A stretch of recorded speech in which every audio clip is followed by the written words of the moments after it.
Sure, yeah, I'm ready. Next.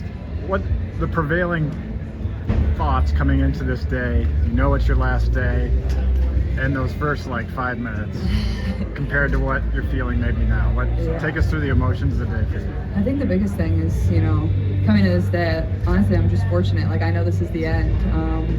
To be able to have that, whether that's sad, whether that's happy, whether that's, whatever. I think, I knew this was the last time I was lacing them up to play for Iowa, and, being really content and have a lot of closure in that. But obviously we started out a little hot, but they're going to make a run. We were making some tough shots, and they're really good. There's only so much you can do. You got to give them credit. I mean, what Coach Staley's been able to do with that program, and those girls, a lot of them didn't get a ton of playing time last year.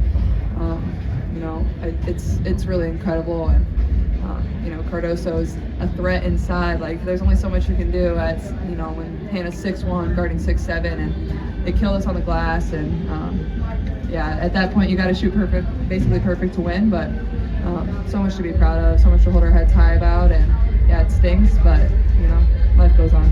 Kyle, you knew it was gonna be a tough task, but did you feel like there was anything that you guys didn't do well executing wise, or was it more that they just kind of played a better game?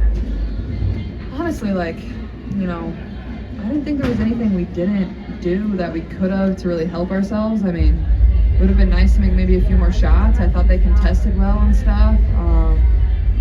I can say rebound, but we were trying our best. Like I said, you can box out a little bit better. Maybe if we come up with, 5 more rebounds, it looks a little different. In the first half, I think they had 19 points off of offensive rebounds. Like, that's a huge swing in the game, but people fought on the glass, people did their best, and that's all you can really ask.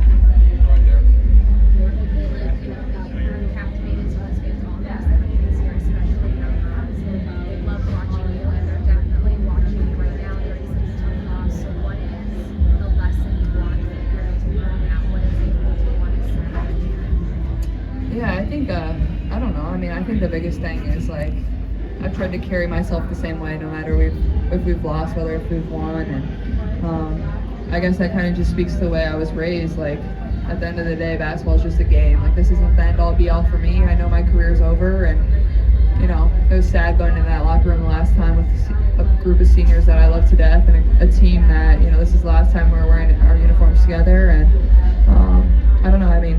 There's so much to be thankful for outside of basketball, and I think that's where I find my peace and calm. And also, I reflect back on my career, and I know I gave it every single thing I had. And there were so many people that basically everybody believed that there's no way I was making the Final Four once, but to do it twice, that's pretty incredible.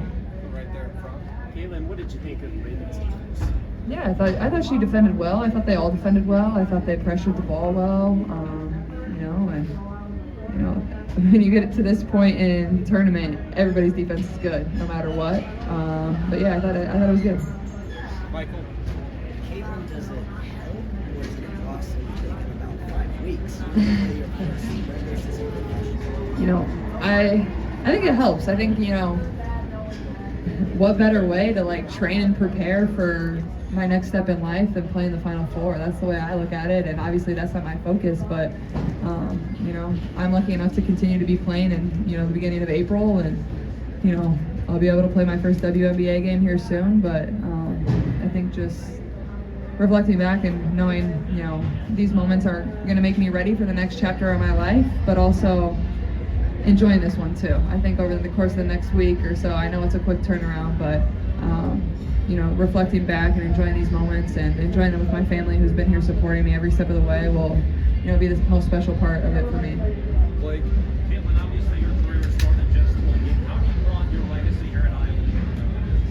Yeah, I think what the biggest thing me and Kate talked about up on the stage was just it goes so much further than any win we ever had. Sure, we had some amazing wins, we had some great moments, we also had some bad moments, and I think those bad moments are what has made us ready for these such great moments and really to seize the opportunity. But I think more than anything is I hope I showed everybody how fun women's basketball is, how fun women's sports are. I brought joy to a lot of families, whether you're a young girl, a young boy, or an older man, an older woman, or people my grandma's age absolutely love our team. I think we've affected so many people from young to old to really support a team and support women's basketball. And to me, like, that's the coolest thing.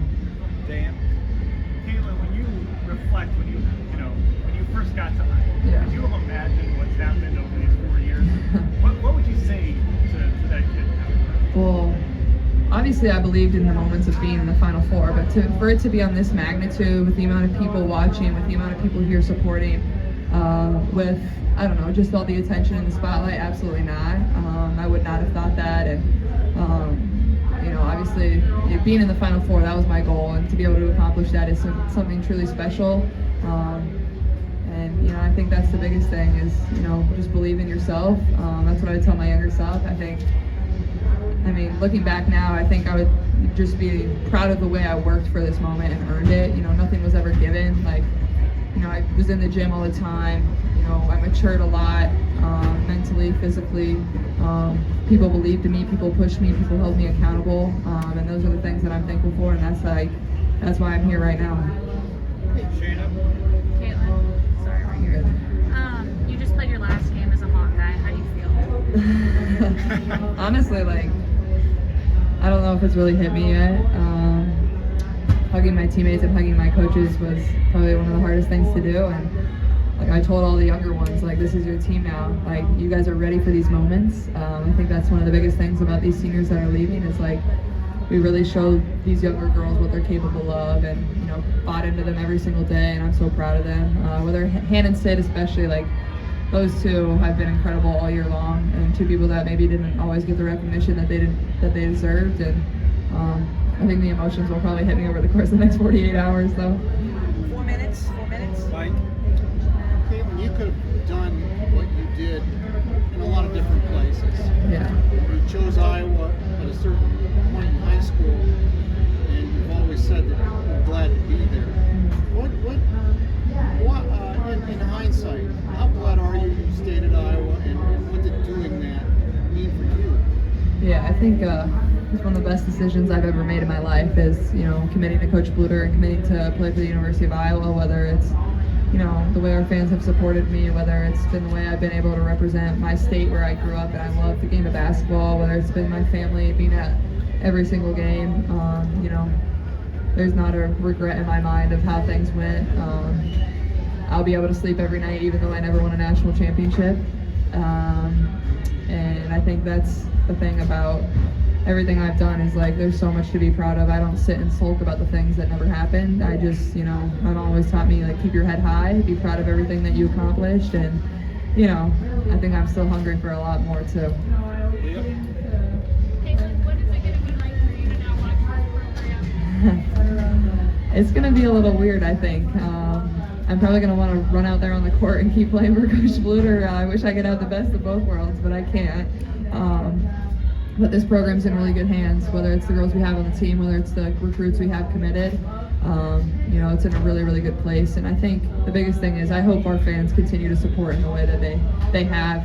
They've always supported women's basketball, but on the magnitude and the level that it's been over the course of the last 2 years, I hope they continue to do the same because, I can speak from a player's perspective. We've really fed off of that. It's helped us win a lot of games, but also these girls deserve it. They work really hard. They're special.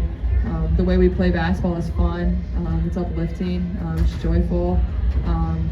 So, it'll be weird for a little while, but, I hope I can make it back to quite a few games and support them. When we asked you all year long about the records, and not, but now that it's over, you are the all-time leading scorer. You're almost 12,000 points, almost 1,000 rebounds. Obviously, well over 1,000 assists. The three-point record. What is, when you look at that, I know you've been so focused on your team. Will there be a time when you look back and you just be proud of those numbers? Absolutely, and it's crazy. Those things are so hard to accomplish and so hard to do, and that was never something I was chasing in my career. Those were never anything I ever set out to do. I think when I started my senior year, obviously a lot of those were, kind of in the rearview mirror. You were kind of aware of, some of those things that may become possible later in the season, and I have to give Coach Bluter a lot of credit because she's allowed me to be myself, whether it's, the shots I take, whether it's the fire I play with, whether it's the intensity I play with.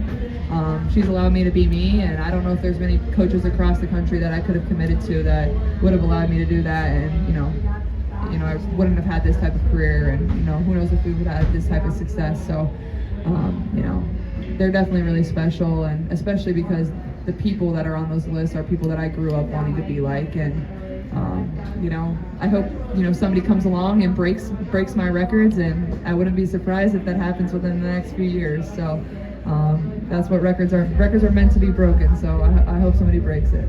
Last one, Yeah.